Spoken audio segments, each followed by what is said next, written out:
Price lord. ಸರ್ವಶಕ್ತನಾದ ಯೇಸು ಕ್ರಿಸ್ತನು ಪಾಪವನ್ನು ಹೋಗಲಾಡಿಸುವುದಕ್ಕಾಗಿ ಪ್ರತ್ಯಕ್ಷನಾದನು ಮತ್ತು ಮನುಷ್ಯನು ತನ್ನಲ್ಲಿ ನೆಲೆಗೊಂಡು ಪರಿಶುದ್ಧನಾಗಿ ಜೀವಿಸಬೇಕೆಂಬುದಕ್ಕಾಗಿ ಲೋಕದಲ್ಲಿ ನರಾವತಾರ ಎತ್ತಿ ಬಂದವನಾಗಿದ್ದನು.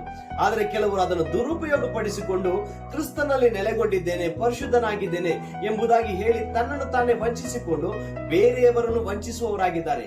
ಆದರೆ ಕ್ರಿಸ್ತನಲ್ಲಿರುವವರು ಯಾವ ರೀತಿಯಾಗಿರ್ತಾರೆ ಅಂದ್ರೆ ಪಾಪ ಮಾಡದೇ ಇರುವವರಾಗಿರ್ತಾರೆ.